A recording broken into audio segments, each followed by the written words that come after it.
Merci de nous suivre dans MKB's officiel, votre chaîne de préférence. MKB, c'est la voix des 100 voix. MKB's est la chaîne Oyo Yaliko Yebisebino Vérité. Bande Konangaye, Tosengi Bino, avant de regarder d'abord nos vidéos, commencez par partager. Comment place bakomi s'abonner ou s'abonner au côté à cloche wana au fini cloche et que ça là très bien que aux notifications il y a ba vidéo nyonso to ko banda ko sala pona oyebisebino ce qui se passe en République démocratique du Congo. Bon mon akilobi to lali to la muki dossier zalaki très simple. Premier ministre Ilukamba Ali destitué. Je me rappelle encore que Makambo Oyo Félix Alobaki Kalatango Azalaka na Europe Alobaki, je vais déboulonner le système en place. Les gens ne l'ont pas cru. Bamususu batreta qui est na bakombo ebele. Est-ce que Félix Alina schéma il y a que déboulonner le système en place? Nous disons non, on observe parce que ça a commencé na cour constitutionnelle et ça déclencheur oyo tomona ki vient biso beno lamba PP à sa tergiversation soka il a démissionné a mis retrouvé na Europe et 10 mois temps toye kokomana ba juge ya cour constitutionnelle ba côté en place Janine Mabunda Azali Sosote Pepe Ilukamba lobby à Kwei. Est Félix Alina schéma auto lobby il y a que déboulonner le système Kabila. Est-ce que na moya lelo na place Félix a commis il mérite que ba Congolais ba pesaye maboko ba yebazali ko croire alternance na landaki ndeko Martin Fayulu na Kisangani mikolo lekaki il avait dit ce qu'il demande na président de la République et que akabwana akatalibala wana na Kabila c'est ce que le peuple est bandaki ko yebisaye. Mais maintenant aujourd'hui les actes qu'il a posés et Ali pour permettre que toi encourager pour tout moni Kabila a commis affaibli, c'est le cas, vous allez répondre n'a rien que la vérité, il y a mokolo ya lelo. Mais je veux aussi vous informer que awatozolo bantambo mwamba pepe na biso déjà problème ezuye. Bolanda ki mikolo elekaki ntambo mwamba ye moko alobaka ataya ko démentir ye que mokolo akoyoka ke pétition moko ezwami pona ye akozala obligé pour être ye moko à démissionner. Est-ce que c'est le cas azana logique wana ya ko démissionner? Je vais vous dire au cours de cette émission boni ya ba signature reçu ezwami pona ye atakutu que session est commis extraordinaire est commis na souka et ce que vous allez prendre en mois de mars c'est là que sera des questions. Mais moi ce qui me fait très mal bandeko comment la résistance il y a premier ministre en fait le premier ministre batikala kimi ba le premier ministre na pepe ntabaga ba pepe na ba pepe.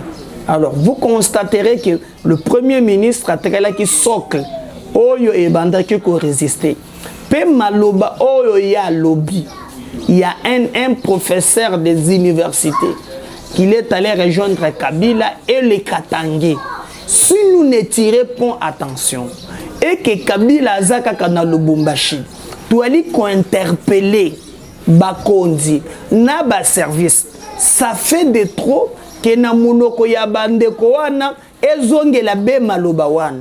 Au lieu d'aller dire que je suis allé contacter, consulter les Congolais, le Premier ministre qui est aussi un tribal, il dit ake kokutana na bakatange asolole na bakatange na chef de l'État. Pourquoi cette catégorisation?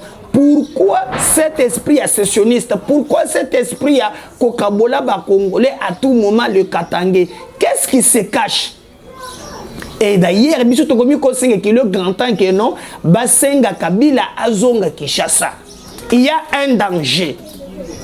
Il y a un danger, je vous dis, c'est que se prépare au Katanga commence à nous inquiéter.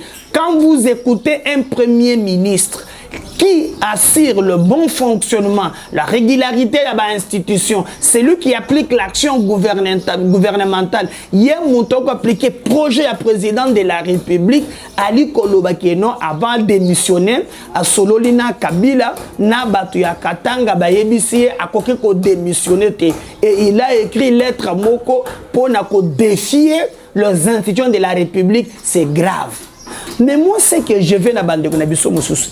Atatoko Linga Félix, Atatoko Yinaye, Atatoko partager politique gouvernementale naye. Mais ce que Félix fait pour affaiblir l'ancien régime, le régime de l'AFDEL pendant 17 ans, Oye, pour Moula et Salamboka, na moins des ans, il mérite notre accompagnement. Nos divergences écoutiques à la toujours parce que nous pensons que non, son projet de société, Makamone Moussouako Kosala, et que c'est Pélissébisoté. Mais un régime qui nous a mené, le Rwandais et les consorts ici, quand il les a affaiblis, je crois que nous devons d'abord l'accompagner. Na point wana, le reste de la divergence na biso écotique à la kakandenge to mesana ko swana oya lobby oya sali et katana kate bande konangai.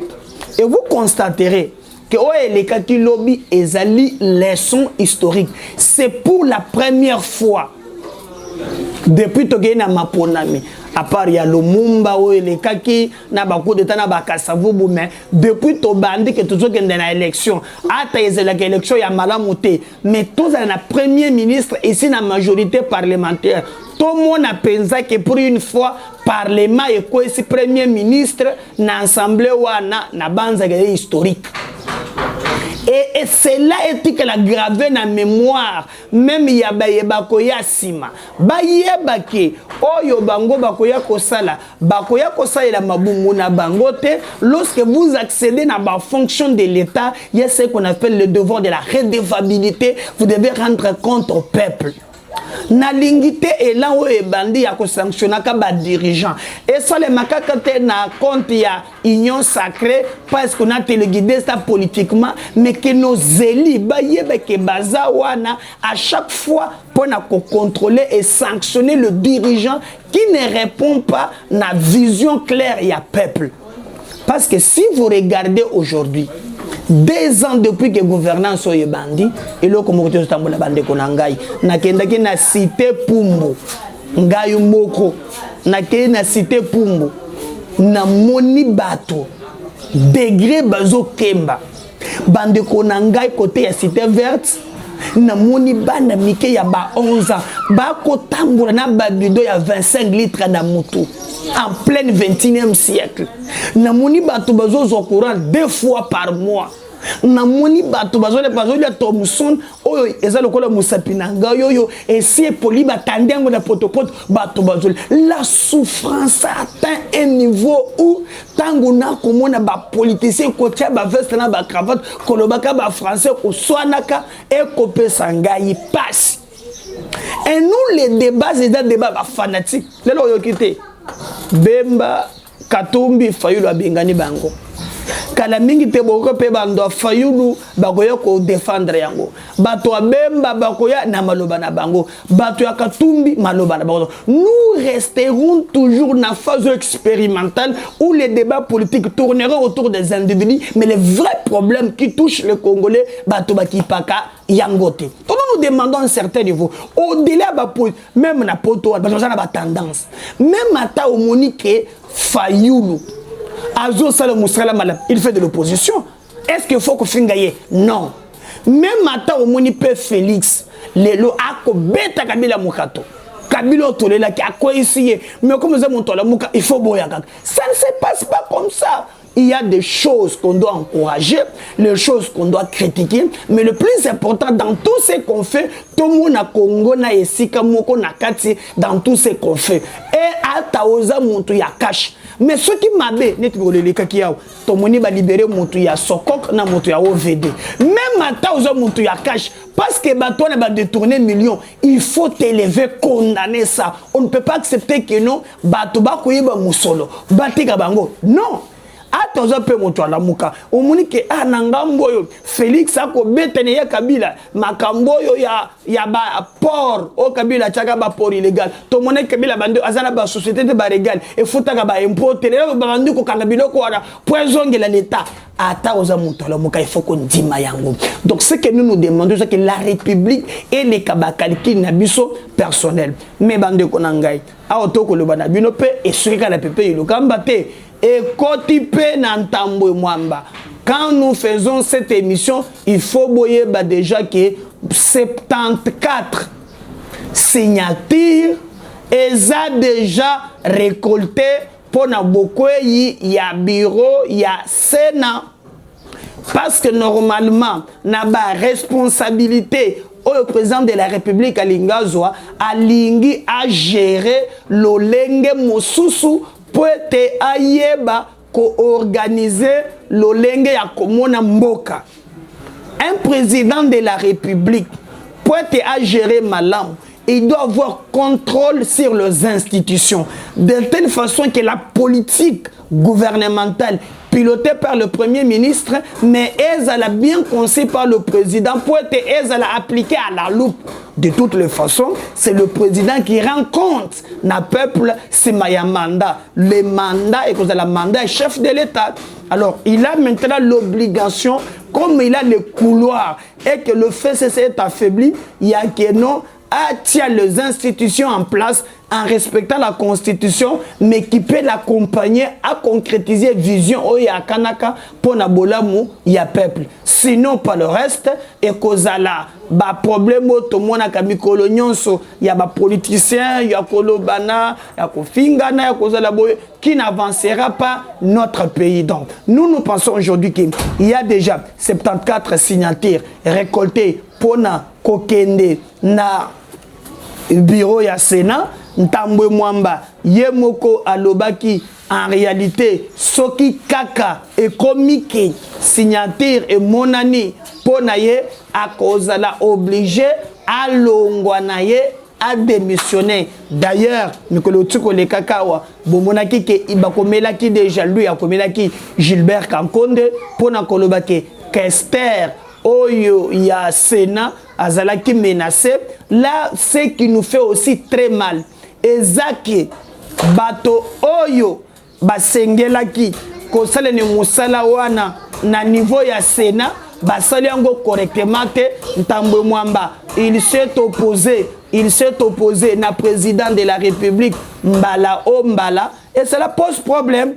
Est-ce que c'est l'occasion que Ntambwe Mwamba a kende? Oui, bas sénateur bazali déjà très actif. Et nous apprenons même que na partage à la responsabilité au niveau il y a union sacrée parti moko eza déjà na avantage ya kozwa bisikawana. Tantôt nous parle ensemble, tantôt nous parle MLC, on ne sait pas en réalité nani ya koza la pré pour na kozwa Sénat. Mais à l'heure actuelle tango toko sala analyse oyo na bino il faut boyer bake 74 signatures il déjà récolté pour na bolongi ya Ntambwe Mwamba na bureau na ye et Mikolo le kaki d'ailleurs Koko Sosami Badibanga a révélé qui plamoko déjà babandaki déjà kopé sa bambongo pe na ba sénateur pour être ba sénateur na niveau na bango ba ko résister. Est-ce que le même cas Salami na Sénat, dès que les capitaines de l'Assemblée nationale, on ne sait pas, mais les informations de notre possession, Bandeko, Bazakuna, Bazo Lingate, Komona, Ntambwe Mwamba, vraiment, le sous-président, il y a Sénat, et pour le reste, nous allons vous informer comment Ezali Koleka. Et vous allez voir que maintenant, lui, en tant que président, il y a Sénat, à cause de la tête. Mais de l'autre côté aussi, les problèmes, il y a partage, responsabilité, na niveau, il y a cash. Et qu'opposer problème. Lobby, tout le monde même, déjà, conflit moko ezobotama entre na Ligue des jeunes, il y a IDPS makambo eleki ebele bato baleki ebele bato mwa mingi bazali servite. INC de l'autre côté, il prétend aussi avoir la même mise du visuel Zamakas na makamboyo elekaki. Et nous pensons qu'en réalité que le président de la République joue un rôle très important dans le moment oyo. Mais ba information tozana yango ba yebisi biso ke Ntambwe Mwamba ali prêt ya ko démissionner. Apparemment ye ali ko landa le lengeli société bato bali ko yebisa ye parce que yebi Kabila azwebisa bango ke mutu moko ta ko démissionner. Je ne sais pas eza schéma aponi pona ko humilier bango. Est-ce que yépe a kosala lokola ba mususu? On ne sait jamais. Mais de l'autre côté, le président de la République, il est obligé à trancher. Le gouvernement est quoi? Makambouza par terre. On est obligé à loca par tous les moyens. Comment le gouvernement est où mais les sous-souter? Parce que quand nous vous parlons aujourd'hui, beaucoup de choses sont bloquées. Rien ne marche. Et on a besoin maintenant que les institutions aient fonctionné normalement afin que Makambo Kende le Bosso bande konanga. Nous resterons toujours pour nous ce qui va se passer parce que quand nous regardons de l'autre côté maintenant Bakombo est cité pour nous remplacer Ntambwe Mwamba, on nous parle de Sami Badibanga qui dirait ces derniers temps Azana confiance à Félix Tshisekedi. On nous parle d'un candidat, il y a MLC déjà, en gestation. On nous parle encore, on nous parle. Et auparavant, on disait même que non, c'est Bati qui prendrait le poste à un bureau définitif, ce qui n'est pas le cas. Mais aujourd'hui, on attend voir Nani a remplacé parce que na liro tomoni ba information na yango ba sénateur baza déterminé il y a coupé ça au revoir qu'on finit une seule fois pour toutes avec bande konabiso ya FCC donc nouvelle donne ezoya à tous les niveaux. Ba gouverneur de province déjà bango mokopé ba si ba adhérer les assemblées ba adhérer. Je pense que cette fois-ci Félix a la capacité il y a quoi appliquer politique oh il y a kanisa pour na Congo pourvu que apona banimateur ya malamu aya kolobate que oh non ba bloquer ngai. Nous insistons sur ces points parce que le peuple attend le résultat, sinon pas le reste. Donc, toujours na kolela na ba biloko oyo tozala kanayango bandeko. Si Dieu ne revenait pas, en tout cas, nous vous demandons de vous abonner massivement na MKBase officiel qui est votre chaîne. La pesimbo tena bandeko nyonso bazo dans biso partout à travers le monde. En tout cas, sungabiso partagez nos vidéos. Commenter nos vidéos, liker nos vidéos, surtout s'abonner. Na bande comme quand vous y allez, comment place vous commis s'abonner au fini wana, au côté à cloche wana, au fini les sources pour avoir les notifications. Nous allons revenir en tout cas dans le détail, dans le dossier. Si Dieu ne revenait pas, Tokozalawana pour vous informer. Merci MKBase, c'est votre voix. MKBase, c'est la voix des sans voix. Derrière le caméra, na moi réflexion mukena tongo ezala ki Kelly Mboma azalinde ko papi Mboma tata Kelly Mboma. Donc merci mingina bande ko besoin de biso à travers le monde de Topesi Molandi Monene Félicia Masala Babsobenga Kelengo, merci pour la confiance Topesi. Merci na Eben Mefa, très intelligent. Topesi, merci na Glomefa. Topesi, merci na Krinovic. Merci de vous abonner et de partager nos vidéos. Ciao, à la prochaine numéro.